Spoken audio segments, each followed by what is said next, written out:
உங்கள் வழியை, நம்முடைய வழிகளை கர்த்தருக்கு ஒப்புவித்தா எல்லாவற்றையும் வாய்க்க பண்ணுவாராமா. சங்கீதம் 37:5, உன் வழியை கர்த்தருக்கு ஒப்புவி, அவர் மேல் நம்பிக்கையாயிரு, அவரே காரியத்தை வாய்க்க பண்ணுவார். நீங்கள் போகிற காரியம் வாய்க்க பண்ணப்படணுமா? நீங்கள் எடுக்கிற முயற்சி நடக்கணுமா? உங்கள் திட்டம் நிறைவேறணுமா? உங்கள் ப்ராஜெக்டில் சக்ஸஸ் நடக்கணுமா? உங்கள் படிப்பில் வெற்றி வரணுமா? உங்களுடைய குடும்ப வாழ்க்கையில் அதிசயம் நடக்கணுமா?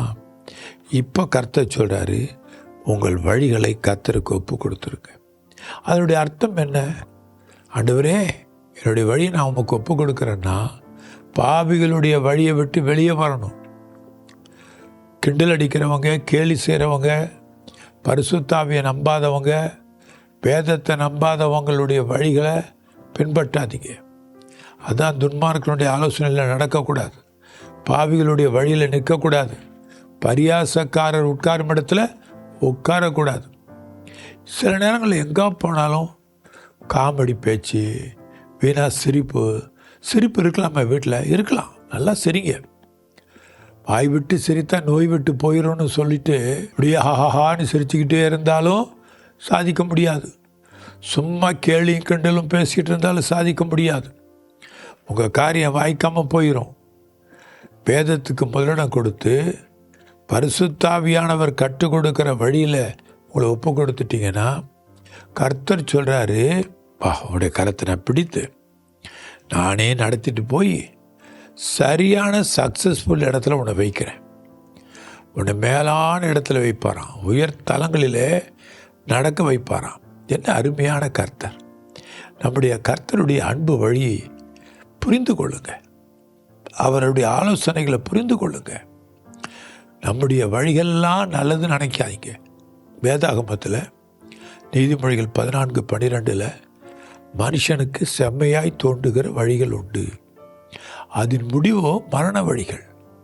நல்ல வழி நினச்சிட்டு இருப்போம், அதில் தீமை வரும். பொல்லாத பிசாசின் வழியில் நடந்து ஏமாந்தவங்க எத்தனையோ பேர்.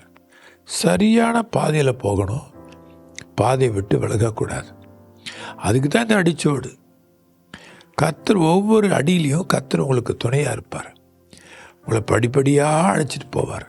உங்களுக்கு தெரியுமா, ஆண்டவராக இயேசுனுடைய அடிச்சுவடுகள் உங்கள் பக்கத்திலே வந்துட்டு இருக்குது.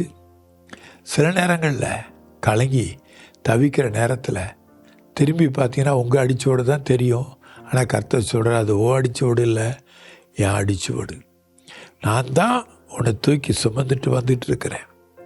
நம்மை அறியாதபடி கர்த்தர் நம்மை தூக்கி சுமக்கிறார். ஆண்டவருக்கு பயப்படுறவங்களுடைய காரியங்கள் தானாக வாய்க்க பண்ணப்படும். நீங்கள் போகிறதுக்கு முன்னாடியே உங்கள் காரியங்கள் ஆயத்தமாக்கப்பட்டிருக்கும். திருமண தடைகளை உடைந்து கர்த்தர் எல்லாவற்றையும் ஆயத்தமாக்கி வச்சுருப்பார். மருத்துவமனையில் குழந்தை பாக்கியத்துக்காக போவீங்க, குழந்தைய அருமையாக சுமந்துட்டு வருவீங்க. உங்களுடைய பேங்க்கில் கூட சில நேரங்களில் பேங்க்கில் கடன் வாங்கக்கூடாது அப்படி சொல்லுவாங்க. அதான் அதுலேயும் நமக்கு மிரக்கல் தேவை தான். ஆனால் கடன்லேயே முழுகிடக்கூடாது. நீங்களோ கடன் வாங்காத இருப்பீங்க, கடன் கொடுப்பீங்கிற வார்த்தையும் நடக்கும். அதே நேரத்தில் காசுக்காரர் அப்படின்னா யார்? பேங்கர்ஸ் தான். பேங்க் மூலமாகவும் சில காரியங்களை நடக்கணும்.